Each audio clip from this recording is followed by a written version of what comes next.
ভোটের মাসালা জানবেন, শুনিয়া বুঝিয়া তারপরে ভোট দিবেন। আমি এই কথা বলছি না যে আপনারা আমাদেরকে ভোট দেন, অমুককে ভোট দেন। তবে এই কথা অবশ্যই বলবো, যাদের মাধ্যমে ভোট দিলে, যাদেরকে ভোট দিলে চুরি হবে, গুন্ডামি হবে, মাস্তানি হবে, ইসলামের বিরুদ্ধে আইন পাশ হবে, সুদের আইন হবে, ঘুষের আইন হবে, এরম ব্যক্তিদেরকে ভোট দিলে অবস্থাটা কি হবে? আপনার ভোটের মাধ্যমে যত মদের আইন, সুদের আইন, জেনার আইন, কিয়ামতের ময়দানে আপনার ভোটের কারণে ওই সমস্ত গুনার অংশ আপনাকে নিতে হবে। আমি কথাটা বুঝাতে পারি না। চুরি করতে যাবে কিছু ছেলেরা, খেয়ালাকে বলছে ভাই আমি একটু চুরি করতে যাব, একটু খাওয়াটা পার করে দাও না। খেয়ালা বলতেছে আমি তো চুরি করব না, চুরির ভাগে নেব না। বলে ভাগের নেব না, কিন্তু তোমরা চুরি করবা আর আমার খেয়াবে যেতে পারবে না, আসলে ধাক্কা দিয়ে দে। খেয়ালে যদি চোরদেরকে ধাক্কা দিয়ে পার করে দেয়, কোনো দোষ আছে খেয়ালার? কেন, সে তো চুরির ভাগে নেই। কি করছে? ঠিক আপনারা যারা ভোটের ধাক্কা দিয়া সংসদে পাঠাইয়া মদের আইন পাশ করাইছেন, অনেক মুসল্লি কিয়ামতের ময়দানে দেখবে লক্ষ লক্ষ ব্যারেল মদের গুনাহ, লক্ষ লক্ষ জিনার গুনাহ, লক্ষ লক্ষ সুদের গুনাহ, ঘুষের গুনাহ, চুরির গুনাহ, খুনের গুনাহ।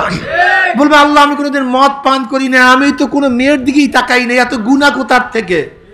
আল্লাহ বলবেন যাদেরকে ভোটের ধাক্কা দিয়া সংসদে সদস্য বানাইয়া আমার বিরুদ্ধে, আমার কোরআনের বিরুদ্ধে, আমার আইনের বিরুদ্ধে মদের আইন পাশ করাইছো, জেনার আইন পাশ করাইছো, সুদের আইন পাশ করাইছো, ওরে কপাল পোড়া, তোর ভোট ব্যতীত আমার বিরুদ্ধে আইন পাশ করতে পারতো না। কাজে সব তোদের পক্ষে লিখিয়ে দিছি। আমি এইমাত্র বললাম সাহাবায়ে কেরাম ইমানের জন্য সবকিছু ত্যাগ করছে, আর তোমরা 1000 টাকার জন্য, 5000 টাকার জন্য ইমান বিক্রি করো। বর্তমানে ভালো একটা মুরগির দাম কত? 1000 টাকার বেশি। একটা মোরগের দাম 1000 টাকার বেশি। আর তোমার মানুষ তোমাকে 1000 টাকা কিনে ফেলাইছে। একটা ছাগলের দাম 2000, এসে কত হাজার টাকা, 20,000 টাকার বেশি আছে, 30,000 টাকাও বেশি আছে। কথা ঠিক না? ওই যে একটা ছাগল কিনছে 10 লক্ষ টাকায়, কথাটা করা, আর তোমাকে কিনছে মাত্র 10 টাকায়, 10,000 টাকায়। তুমি তো ছাগলের চেয়েও খারাপ। যারা ভোটের সময় টাকা নিয়ে আসবো না, হাজার হাজার কোটি টাকা চুরি করছে, হাজার হাজার কোটি টাকা, হাজার হাজার কোটি টাকা লুট করছে। যারা ভোটের সময় টাকা দিবে মনে করবে টাকা আপনাদের। কাদের টাকা? আপনাদের, পাবলিকের টাকা। সামনের মতো ছাড়বেন না, সব টাকা তো আপনাদের। কিন্তু খবরদার ইমান বিক্রি করবেন না। ওই চোর ডাকাত দুর্নীতিবাজদেরকে ভোট দিবেন। কি রাজি আছেন ইনশাআল্লাহ? কোন চোর ডাকাত, যাদের মধ্যে চোর আছে, ডাকাত আছে, দুর্নীতিবাজ আছে, খুনি আছে, মাস্তান আছে, ইসলামের বিরুদ্ধে লোক আছে, তাদেরকে আমরা ভোট দেব না ইনশাআল্লাহ। কে কে রাজি আছে? দুই হাত তুলে নারায়ে তাকবীর, নারায়ে তাকবীর, নারায়ে তাকবীর। আমরা সবাই রাসূল সেনা, আমরা সবাই নবীর সেনা, আমরা সবাই রাসূল সেনা।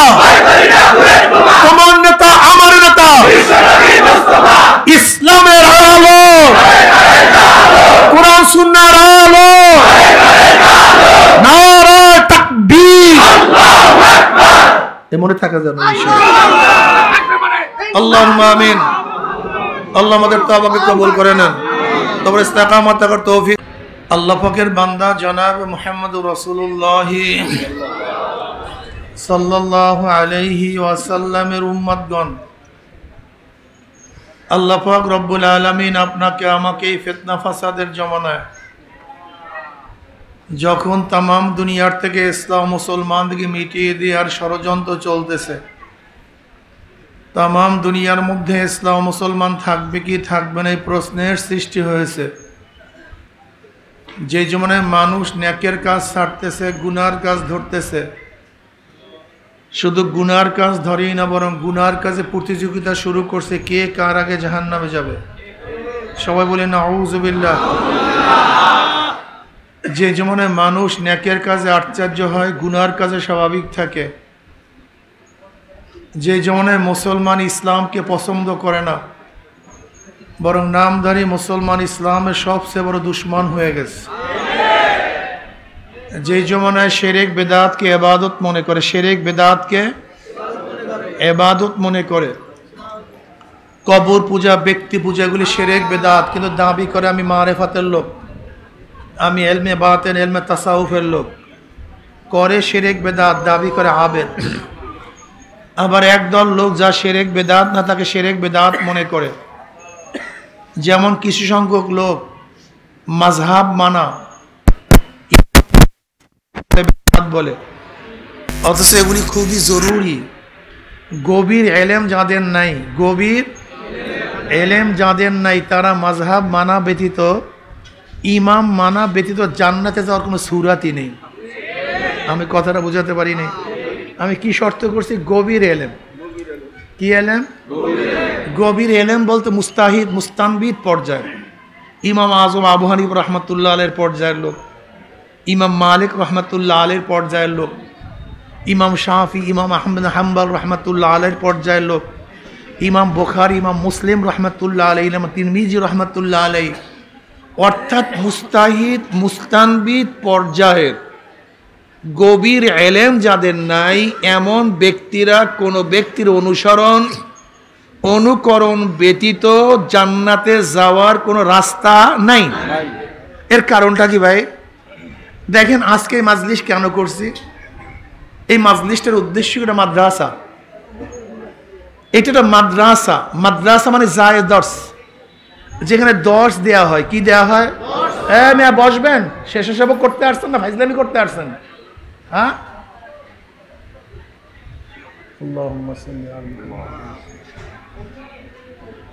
মাদ্রাসা মানে যায় দর্স, যেখানে কি দেওয়া হয়? দর্স দেওয়া হয়। মাদ্রাসা দুই ধরনের, একটা স্থায়ী মাদ্রাসা, অস্থায়ী মাদ্রাসা।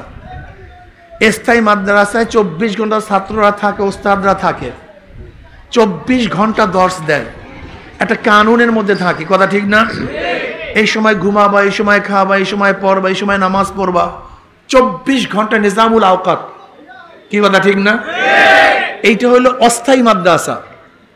সেই আসরের পর থেকে বয়ান শুরু। কিসের বয়ান করছে? কি নসিহাতটা কি ভাই? জান্নাত এই পথে, জাহান্নাম এই পথে, এইটা হালাল, এইটা হারাম, এইটা সুন্নাত, এইটা ওয়াজিব।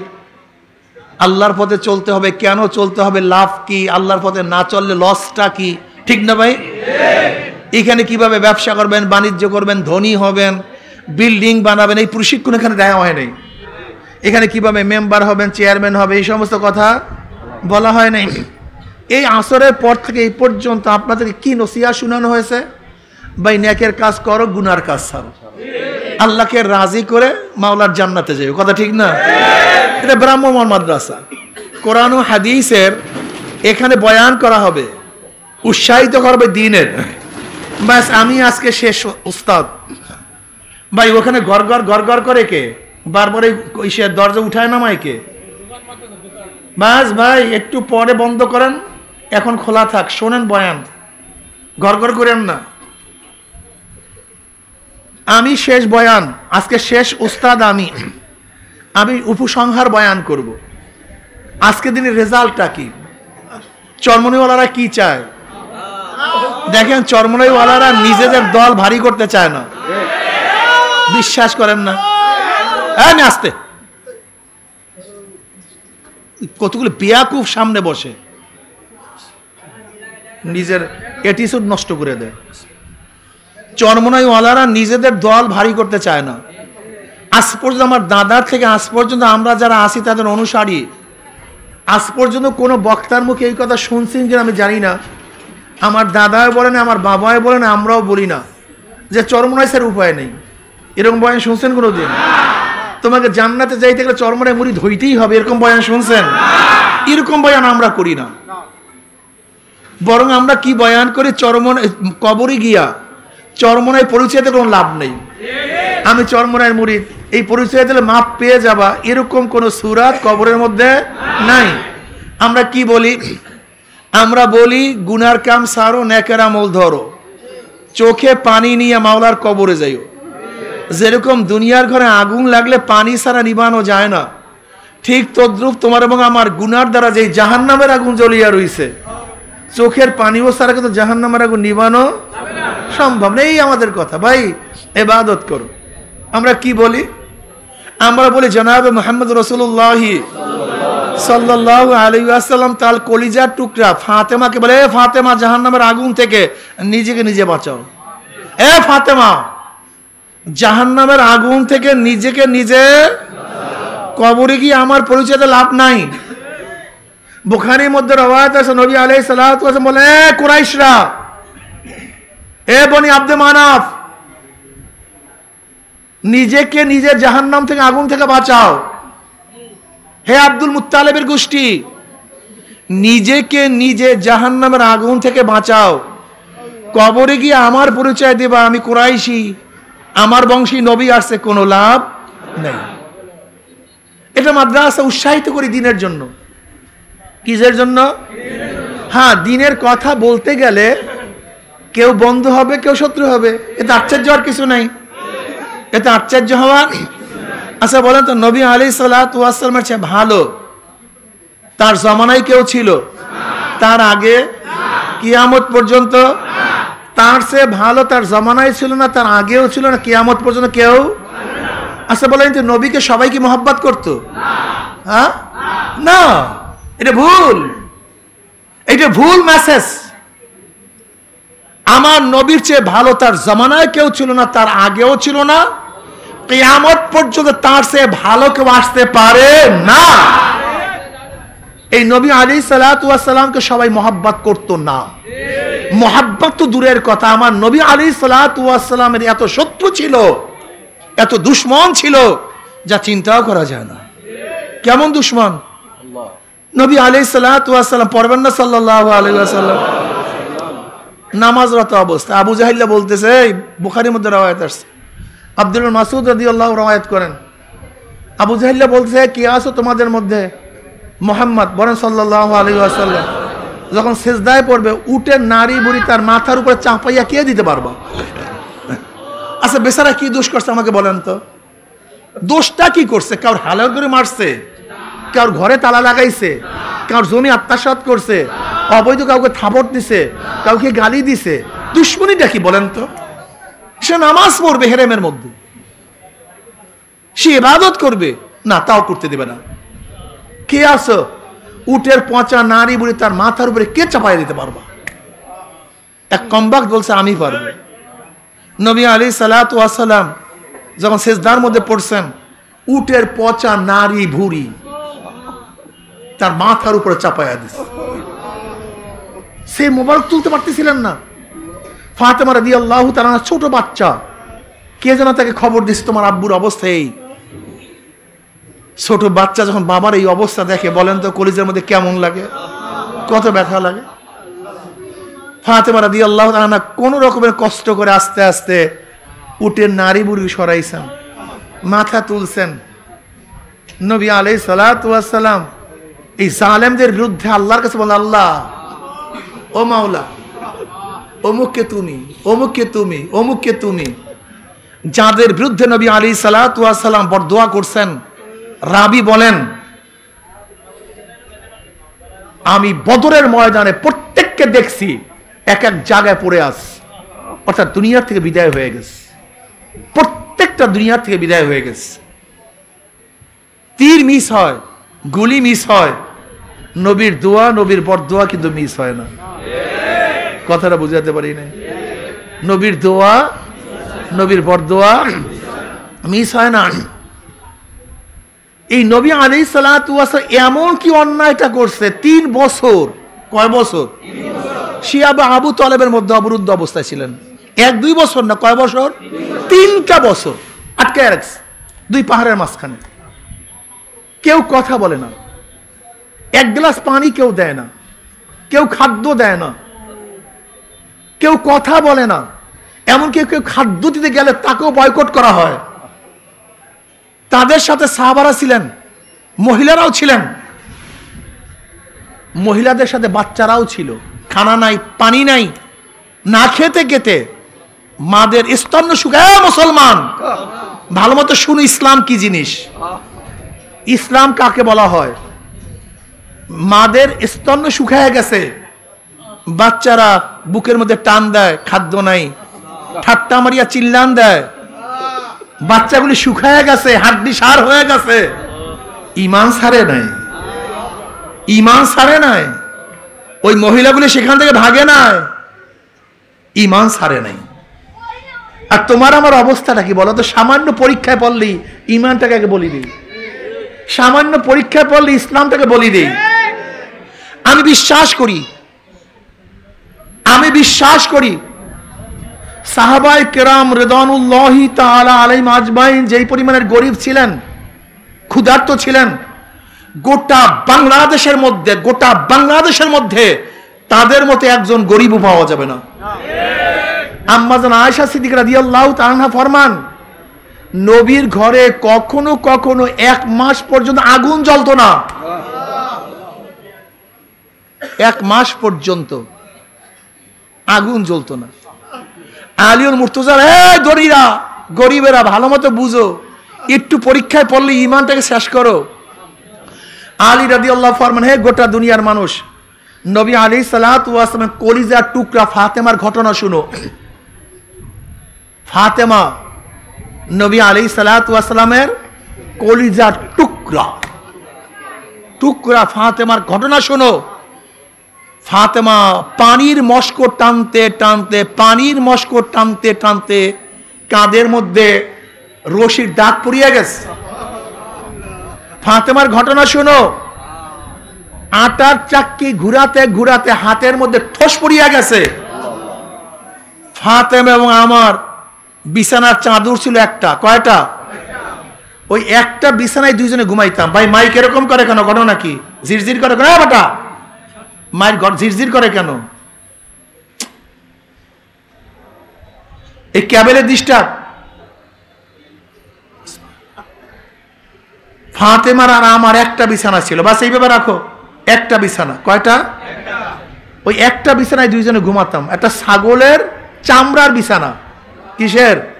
ছাগলের চামড়া, এই বিছানা। আবার দিনের বেলায় সেই বিছানার উপরে জানোয়ারদের খাদ্য দিতাম। এই বিছানায় ঘুমাইতাম, এই বিছানায় দিনের বেলায় বকরিদেরকে, জানোয়ারদেরকে, ভেড়াদেরকে, দুম্বাদেরকে খাদ্য দিতাম। আবার রাত্রে ওই বিছানায় ঘুমাইতাম। কি বুঝলেন কোন?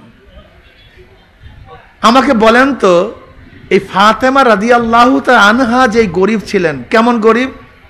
নবী আলাইহিস সালাতু ওয়াস সালাম একদিন তার ঘরে গেছেন, সালাম দিছেন, বলে আব্বুজান ঢুকিয়েন না। বলে কেন? অর্থাৎ আপনার সামনে আসবো সেই পরিপূর্ণ বস্ত্র আমার গায়ে নাই, আমাকে দেখান তো গোটা বাংলাদেশের মধ্যে এই ধরনের একজন ভিক্ষুক গরিব আছে, একজন। ইমান ছাড়ছার মধ্যে সামান্য বিপদে পড়লে ইমান ছাড়িয়ে দিছো, সামান্য। হ্যাঁ, আবু হুরায়রা রাদিয়াল্লাহু ফরমান, রওয়ায়াত তিনি নিজে করেন, আমি ক্ষুধার্ত, জন্মের ক্ষুধা, এত ক্ষুধা সহ্য করতে পারতেছি না। নামাজের পরে মসজিদের বাহিরে নামলাম, আমি আবু বকরকে সালাম দিলাম, তার কাছে মাসআলা জিজ্ঞাসা করছি। মাসালা আমি জানি, উত্তর আমি জানি। কেন মাসালা জিজ্ঞাসা করছি? যে আমার মাসালার জবাব দিবে। জিনজিন করে কেন?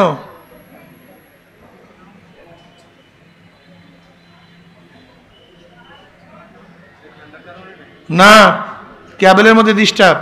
বলছি দ্বিতীয়বার জিনজিন না করে, বললাম না বাবা, দ্বিতীয়বার আমার বারবার তুমি নষ্ট করতেছো বয়ান। আবু হুরায়রা ফরমান,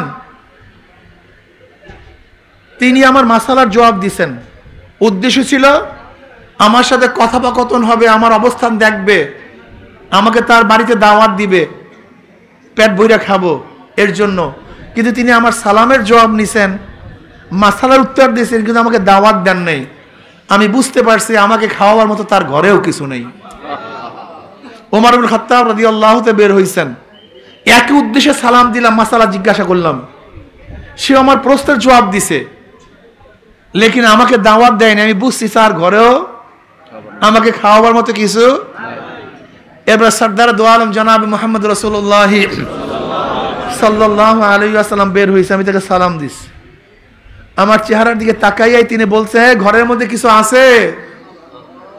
মসজিদে নববী আর নবীর হুজরা ছিলেন একটা পর্দা ছিল, একটা বেড়া পর্দা, এই পর্দার এপারে মসজিদ, এই পাশে হুজরা, তার থাকার জায়গা। নবী আলাইহিস সালাতু ওয়াস সালাম ঘরে আওয়াজ দিলেন, খাবার মতো কি কিছু আছে? ঘরের থেকে আওয়াজ আসছে, এক পেয়ালা দুধ আছে। কয় পেয়ালা?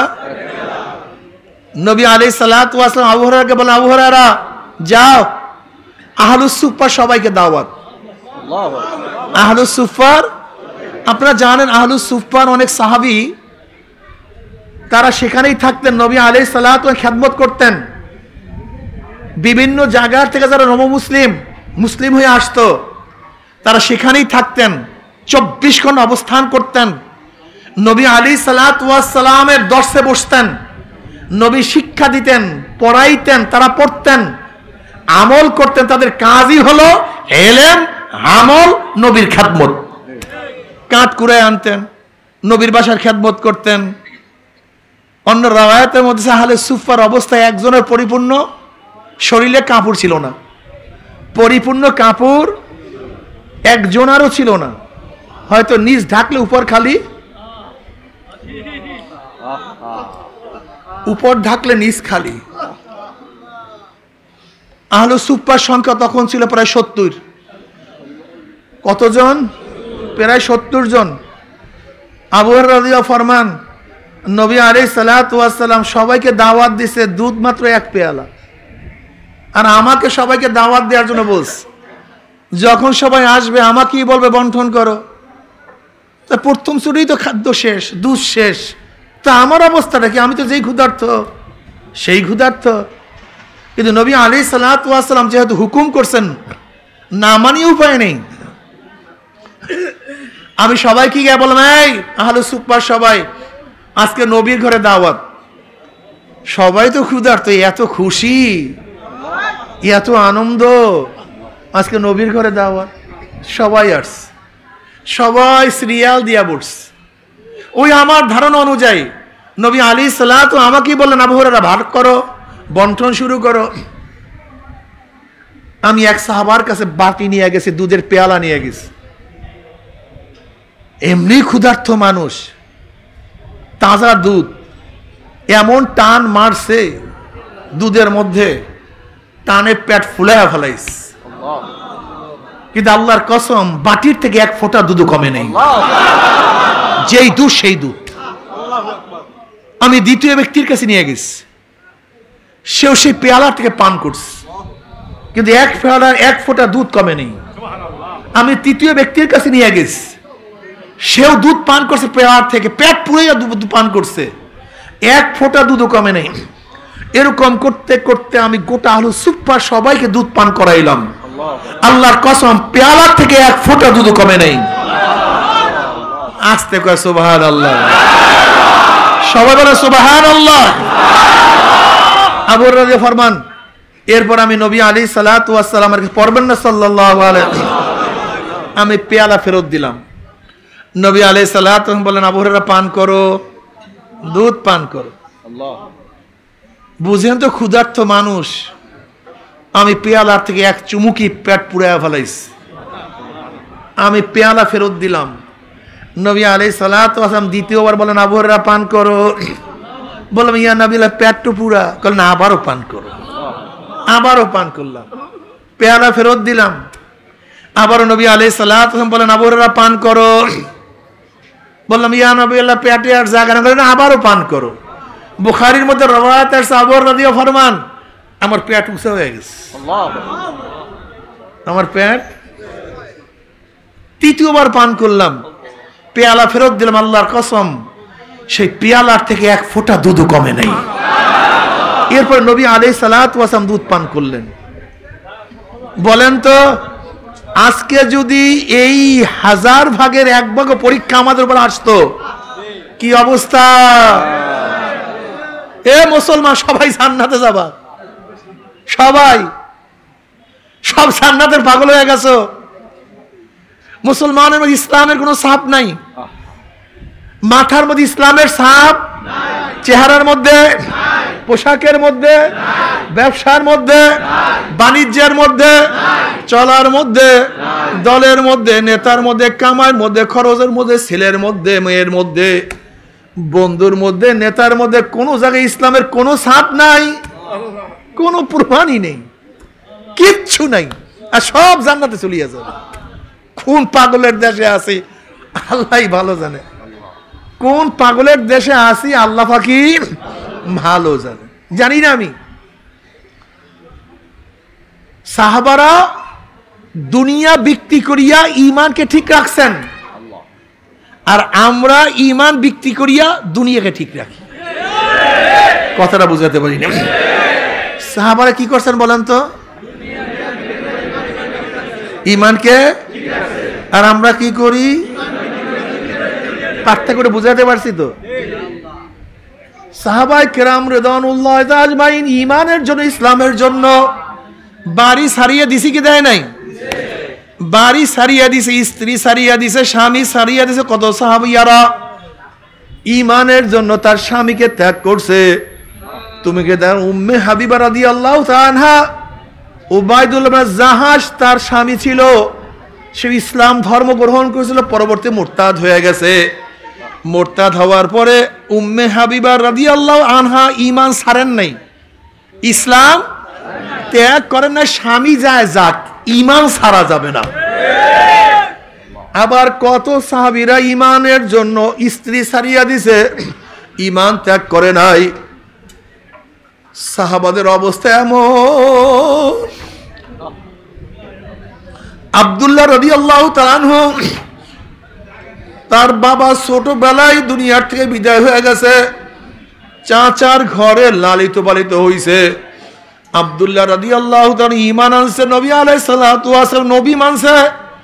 তার মা এখনো মুশরিক, মাও তার ঈমানকে পছন্দ করে নাই। তার চাচার ঘরে লালিত পালিত, চাচা যদিও খুব স্নেহ করত, আদর করত, যখনই শুনছে আব্দুল্লাহ ঈমান আনছে, অমনি তার চাচা খুবই ক্ষিপ্ত হয়ে গেছে। চাচা বলতে আছে, ঈমান ছাড়ো, হয়তো ঈমান ছাড়ো অথবা আমার ঘর ছাড়িয়া দাও। আব্দুল্লাহ রাদিয়াল্লাহু বলেন, আমি সব ছাড়তে পারবো, কিন্তু আমি ঈমান ছাড়তে পারবো না। এরপরে তার চাচা ক্ষিপ্ত হইয়া আব্দুল্লাহ রাদিয়াল্লাহু তাআলার শরীরের মধ্যে যেই কাপড় ছিল সমস্ত কাপড় খুলিয়া ফেলাইছে, বিবস্ত্র করিয়া ফেলাইছে, এবং বলতে তুমি আমার ঘর থেকে বের হয়ে যাও। তার মা যদিও তার ঈমানকে পছন্দ করতো না, তার ইসলামকে পছন্দ করতো না, কিন্তু মায়ের সামনে ছেলের উলঙ্গ অবস্থা মা সহ্য করতে পারে নাই। মা ঘরের একটা কাপড় মারছে, নাও এই কাপড়টা পরো। কিন্তু কাপড়টা এত ছোট ছিল, সেই কাপড় দিয়ে শরীর ঢাকতে পারে না। আবার কাপড়ের অবস্থা এত ছোট, যখন কাপড়ে একটা প্যাচ দিছে ঠিক মতো হাঁটতে পারে না, যদি হাঁটে তাহলে লজ্জাস্থান বের হয়ে যায়। আব্দুল্লাহ রাদিয়াল্লাহু তাআলা সেই কাপড়টাকে পরিয়ে এরকম হাতে ধরিয়া ধরিয়া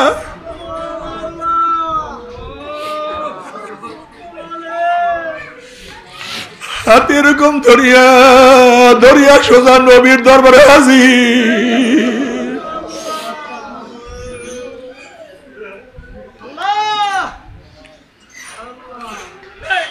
নবী আলাইহিস সালাতু ওয়াস সালাম দরজার সামনে পড়িয়া শুধু বলে, আল্লাহ আল্লাহ। আব্দুল্লাহ থরথর থরথর হয়ে কাঁপে, শীতের শরীরের মধ্যে কোনো বস্ত্র নাই, শুধু ছোট্ট একটা কাপড় যা সবসময় হাত ধরিয়া থাকতে হয়। নবী আলাইহিস সালাতু ওয়াস সালাম বলেন, কে? আব্দুল্লাহ বলে, আমি আব্দুল্লাহ। বলে, আব্দুল্লাহ কে? বলে, ইয়া নবী আল্লাহ, আপনি কি জানেন না আব্দুল্লাহ কে? যে আব্দুল্লাহ ঈমান আনার কারণে, আপনার নবুয়তি মানার কারণে, আপনাকে নবী মানার কারণে তার চাচা ঘরের থেকে উলঙ্গ অবস্থায় বের করিয়া দিছে। যে আব্দুল্লাহ শরীরে কোনো কাপড় নাই, আব্দুল্লাহ থর থর করে কাঁপতে আছে শীতের যন্ত্রণায়, সেই আব্দুল্লাহ। নবী আলাইহিস সালাতু ওয়াস সালাম, আব্দুল্লাহ রে, তুই দরজার সামনে কি করো?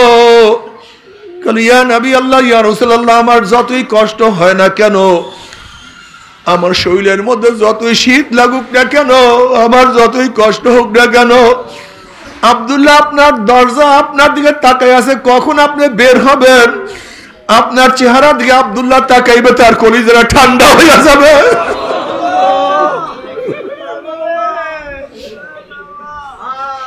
আপনার চেহারার দিকে একবার আব্দুল্লাহ তাকাইবে,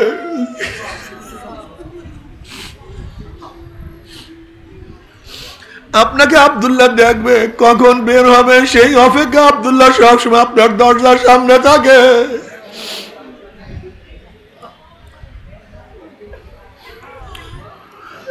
ও যুবক বাবারা, এই আব্দুল্লাহ রাদিয়াল্লাহু তাআলা আনহু কিয়ামতের ময়দানে উঠবে, তুমি আমিও কিয়ামতের ময়দানে উঠবো। ও পর্দালে মা বোনেরা, ও আমার মা বোনেরা, এই মাত্র যে হাদিস শুনাইলাম, শিয়া বা আবু তালেবের মধ্যে কত আমার মা বোনেরা না খাইতে খাইতে না খাইতে খাইতে তাদের স্তন্য শুকাইয়া বলাইছে, বাচ্চাগুলি না খাইয়া হাড্ডি বের হয়ে গেছে, যেরকম ফিলিস্তিনি বাচ্চাদের হাড্ডি বের হয়ে গেছে।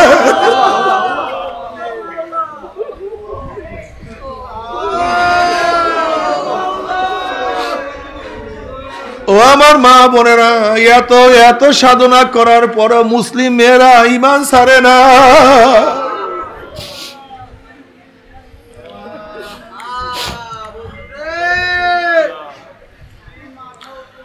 সুমাইয়া রাদিয়াল্লাহু আনহা কে অবস্থাটা কি হয়েছে তোমরা সবাই জানো। সুমাইয়া রাদিয়াল্লাহু আনহা ঈমান আনার করে, ইসলাম আনার কারণে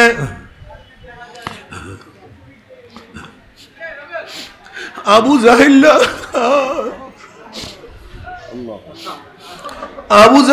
সুমাইয়া রাদিয়াল্লাহু আনহার শরম গায়ের মধ্যে তিন নিক্ষেপ করিয়া ভালো হয়েছে।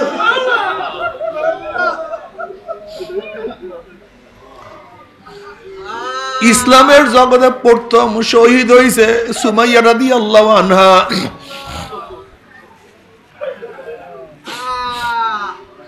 ঈমান ছাড়ে না, আমার মাওলাকে ভোলে না, আমার মাওলাকে ভোলে না।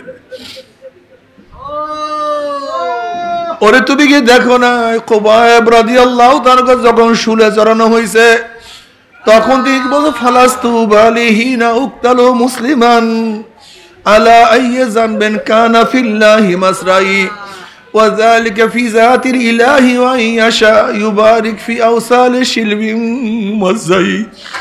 আমার কোনো আফসোস নেই, আমার কোনো টেনশন নেই, আমার কোনো চিন্তা নাই, যেহেতু আমি মুসলমান অবস্থায় মারা যাইতে আছি, যেহেতু আমি মুসলমান অবস্থায় মারা যাইতে আছি, আমার কোনো টেনশন নাই, আমার কোনো চিন্তা নাই। যদি আমাকে কাবার দিকে ফিরাইয়া হত্যা করে বা কাবার থেকে মুখ ফিরাইয়া হত্যা করে, যেই অবস্থায় আমাকে শহীদ করা হোক না কেন, আমার কোনো টেনশন, আমার প্রত্যেকটা রক্তের ফোঁটা আমার মাওলা আমাকে যা যা দিয়ে দেবে, নিয়ামত দিয়ে দিবে, আমার মাওলা আমাকে মর্যাদা দান করবে। ফালাস্তু বালিহিনা উক্তালু মুসলিমান, যেহেতু এই মুসলমান অবস্থায় মারা যায়, আমার কোনো টেনশন নাই, কোনো চিন্তা নাই। যেহেতু তারা মুসলমান অবস্থায় মারা গেলে কোনো টেনশন ছিল না। আর তুমি আমি সারাদিন দুনিয়ায় দোকান, এই টাকা, এই পয়সা, এই চাকরি, নৌকারি, এ আমার যুবক বাবারাও, মুরব্বী বাবারাও, পর্দালে মা বোনেরাও, আমার বাবারা, ও আমার মারা, কি নিয়ে রওনা করছো, কোথায় রওনা করছো, কি নিয়ে রওনা করছো, কোথায় রওনা করছো, কি নিয়ে রওনা করছো। খবরদার, মুসাফির রওনা করছো, পাথেও না নিয়ে কেউ সফর শুরু করিও না। যদি পাথেও সারা সফর শুরু করো, তুমি ঢাকায় যাওয়ার রিক্সাওয়ালার যখন পয়সা দিতে পারবা না, রিক্সাওয়ালা থাপ্পড় দিবে। বাসে যখন টাকা দিতে পারবে না, ঘাট ধাক্কা দিয়া নামায়া দিবে। হোটেল খাওয়ার পরে যখন টাকা দিতে পারবে না, তোমার কান ধরিয়া মলতে মলতে মেসিয়ার তোমাকে লুবি পেটুক করিয়া নামায়া দিবে। অর্থাৎ দুনিয়ার পাথিও ব্যতীত পথ চলতে গেলে ঘাটে ঘাটে সব জায়গায় অপমানিত হইতে হয়, লজ্জিত হইতে হয়, লাঞ্ছিত হইতে হয়। ঠিক হে আখিরাতের মুসাফিরেরা, যারা কবরের দিকে রওনা করছো, কিয়ামতের দিকে রওনা করছো, যারা মিজানে ওঠার জন্য প্রস্তুতি গ্রহণ করছো, যারা পুসরাত পানি দেওয়ার জন্য প্রস্তুতি নিছো, খবরদার খবরদার খবরদার, পাথেয় সংগ্রহ না করিয়া কেউ সফর করিও না, কেউ পথ চলিও না। আজরাইল যখন তোমার আমার রূহ কবজ করার জন্য আসবে, যদি দেখি ঈমান ঠিক নাই, যদি দেখে আমল ঠিক নাই, আল্লাহ মাফ করিয়া দাও, অবস্থা খুবই খারাপ হয়ে যাবে। আমি বারবার একটা নসিহত করি, তুমি কেন খেয়াল করো না, ঘরের মালিকের সাথে যদি পরিচয় থাকে, যত রাত্রি ঘরে ঢুকো না কেন, কোনো টেনশন নাই, কোনো চিন্তা নাই।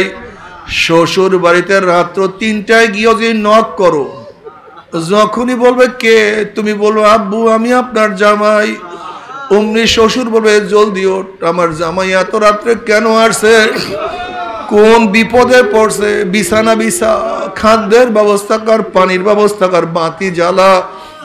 যেহেতু ঘরের মালিকের সাথে পরিচয় আছে, কোনো টেনশন নাই।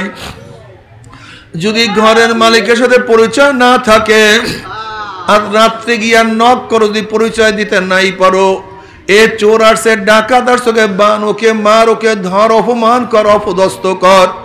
যেহেতু ঘরের মালিকের সাথে কোনোই পরিচয় নাই, ঠিক কবরের মালিকের সাথে পরিচয় করিয়া, কবরের মালিকের সাথে পরিচয় করিয়া যদি কবরে যাইতেই পারো, কবরের মালিক বলবে ফেরেশতারা আমার বন্ধু আসছে, আমার দোস্ত আসছে, ওয়াফরুশুল ফারাশা মিনাল জান্নাহ ওয়াল বিসু মিনাল জান্নাহ, আমার বন্ধুর গার মধ্যে জান্নাতের পোশাক লাগায়া দে, জান্নাতের বিছানা বিছায়া দে, জান্নাতের নাজ নিমে মাঝে গোটা কবরটা ভরিয়া দে, গোটা কবরটা নূরে ভরিয়া দে, আলোতে ভরিয়া দে।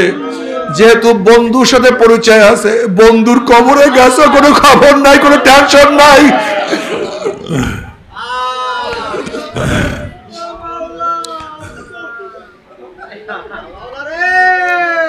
যদি কবরের মালিকের সাথে পরিচয় না থাকে,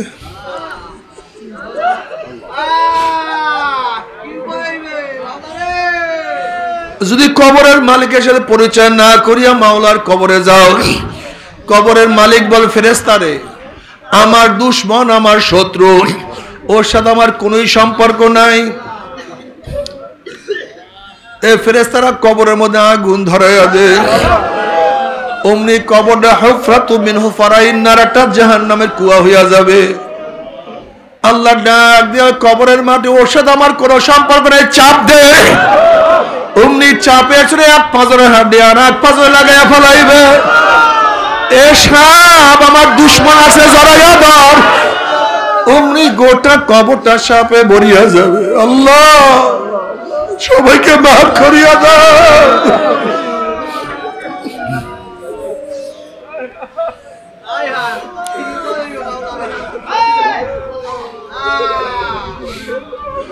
যদি কিয়ামতের মালিকের সাথে পরিচয় করিয়া কিয়ামতে উঠতেই পারো, লিমানিল মুলকুল ইয়াউম লিল্লাহি ওয়াহিদিল কাহ্হার, আল্লাহ কিয়ামতের ময়দানে বলবে আজকে কিয়ামতের মালিক আমি একাই, অন্য কেউ না।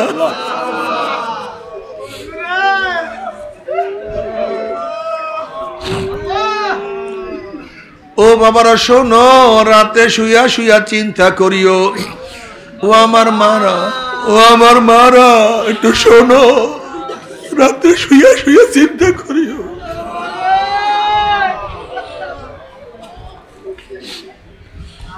কবরের মালিকের সাথে পরিচয় করে যে কিয়ামতে উঠতে পারো, কিয়ামতের মালিকের সাথে পরিচয় করিয়ে যে কিয়ামতে উঠতেই পারো। কিয়ামতের মালিক তোমাকে আমাকে ডাকিয়া ডাকিয়া আরো নিচে জায়গা করিয়া দিবে। কিয়ামতের মালিক তোমাকে আমাকে নেকের বল ওজন করিয়া দিবে। ওয়া ইন মিনকুম ইল্লা ওয়ারিদুহা কানা আলা রাব্বিকা হাতমান মাকদিয়া সুম্মা নুনাজ্জিল লাযিনা তাকাও ওয়া নাযারুল যালিমিনা ফিহা জিসিয়া। পুলসরাতের মালিক তোমাকে আমাকে পুলসরাত পাড়ি দিয়া তোমাকে আমাকে জান্নাতের ব্যবস্থা করিয়া দিবে। আল্লাহ সবার জন্য কবুল করিয়া নাও। খোদা না খাস্তা যদি কিয়ামতের মালিকের সাথে পরিচয় না করিয়া কিয়ামতে উঠো, অমনি কিয়ামতের মালিক ধাক্কা দিয়া সূর্যের গরমের নিচে ফালাইয়া দিবে। কিয়ামতের মালিকের সাথে পরিচয় না করিয়া যদি কিয়ামতের ময়দানে উঠো, নাফরমানের ঘাম হাঁটু পরিমাণে হইয়া যাবে। কোন কোন নাফরমানের ঘাম কোমর পর্যন্ত, কোন কোন নাফরমান ঘামের মধ্যে সাঁতরাইতে থাকবে। আল্লাহ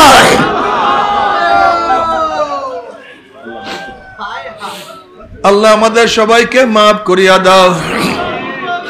যদি মিজানের মালিকের সাথে পরিচয় না করিয়া পাল্লার মধ্যে ওঠো, অমনি নেকের পাল্লা হালকা হইয়া যাবে, গুনার পাল্লা ভারী হইয়া যাবে। যদি পুলসরাতের মালিকের সাথে পরিচয় না থাকিয়া পুলসরাত পাড়ি দেওয়া শুরু করো, ওয়ানাজারু যালিমিনা ফিহা জিসিয়া, অমনি নাফরমান ঘুম করে পিছলাইয়া জাহান্নামে পড়িয়া যাবে।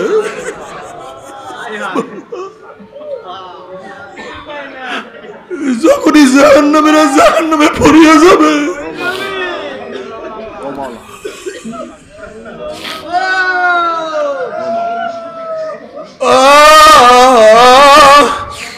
সত্তর বছর পর্যন্ত, 1 বছর 2 বছর 10 20 বছর না, 70 বছর পর্যন্ত আগুনের নিচে যাইতেই থাকবে, শুধু আগুনের নিচে যাইতেই থাকবে। ডাইনে আগুন, বামে আগুন, উপরে আগুন, নিচে আগুন। আল্লাহ সবাইকে মাফ করিয়া দেয়, আমাদের সবাইকে ক্ষমা করিয়া দেয়।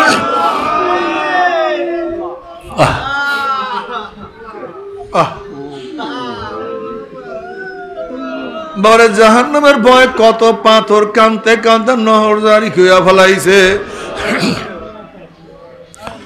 মুসা আলাইহিস সালাতু ওয়াস সালাম একদিন এক জায়গা থেকে রওনা করছে, দেখে একটা পাথর কান্দে। নবী মুসা আলাইহিস সালাতু বলেন, পাথর কেন কান্দো?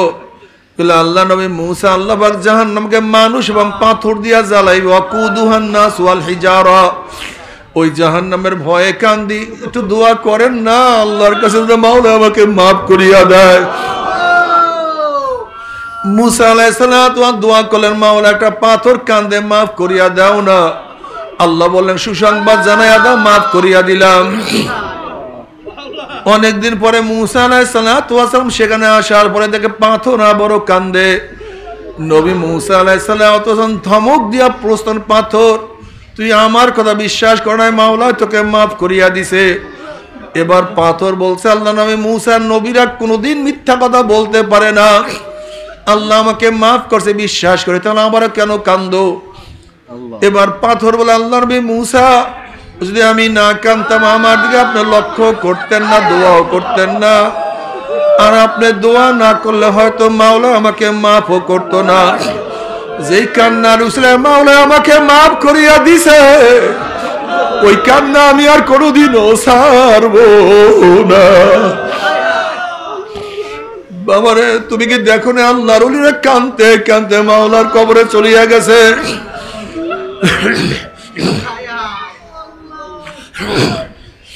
আমার দাদা জান রহমাতুল্লাহ আলাইহি মৃত্যুর কিছুদিন আগে, ইন্তেকালের কিছুদিন আগে কবরের দিকে তাকাইয়া ফোফাইয়া কান্দে, দাড়ি ভিজাইয়া পানি ফলায়, আর মাওলার কাছে বলে, মাওলা রে, মাবুদ রে, মালিক রে, যদি তুমি আমাকে মাপ নাই করো, অন্ধকার কবরে আমি একা কেমনে থাকবো রে? সাথী নাই, বাতি নাই।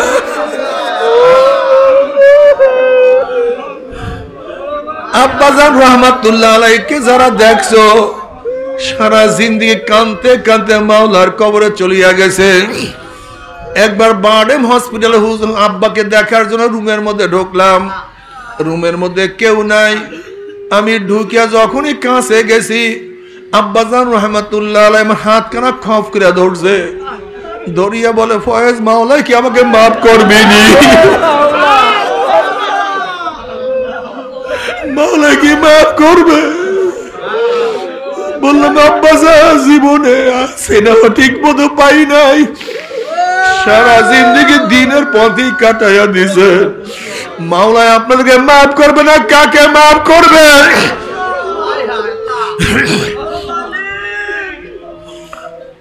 যারা দিনের উপরে থাকার পরে মাওলাকে এত ভয় করতেন, অথচ তুমি আমি সারাদিন গুনার মধ্যে ডুবান্ত, নামাজ নাই, রোজা নাই, পর্দা নাই, জেনার মধ্যে লিপ্ত, সুদের মধ্যে লিপ্ত, ঘুষের মধ্যে লিপ্ত, গাঁজার মধ্যে লিপ্ত, মদের মধ্যে লিপ্ত,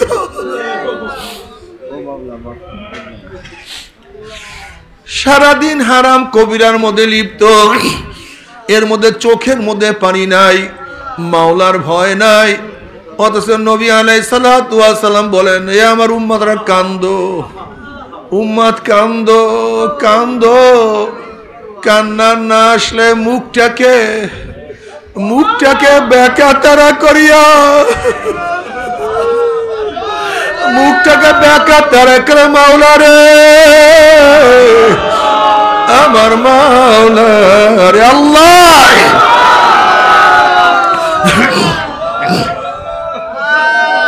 তবে মুমিন মুসলমান বলতে সবাইরই মনে চায় গুনার থেকে ফিরিয়া নেক আমল করিয়া মাওলার জান্নাত কিন্তু সবাইরই যাইতে মনে চায়। গুনাহ নিয়া মাওলার জাহান্নামে কাউরে কিন্তু যাইতে মনে চায় না। কিন্তু কেনই বা আমরা নেক আমল করতে পারি না, কেনই বা গুনার কাম ছাড়তে পারি না? এর মূল কারণ না আপনার এবং আমার পিছনে নফস এবং শয়তান লাগিয়া রইছে। এই নফস এবং শয়তান থেকে ফেরার জন্য যে করে একজন হক্কানি আল্লাহর ওলির হাতে হাত দিতে হবে রে বাবা।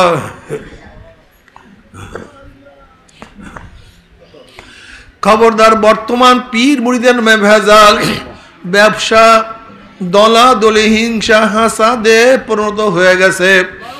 সমস্ত আল্লাহর ওলি একমত, যেই পীরের 5 জন মুরিদের মধ্যে কমপক্ষে 3 জনকে দেখবেন আলহামদুলিল্লাহ সুন্নাত মুআফিক আমল আখলাক মজবুত হইয়া যাইতে আছে, গুনার কাম ছাড়তে আছে, নেকের আমল ধরতে আছে, কলব নরম হইয়া চোখে পানি আসতে আছে।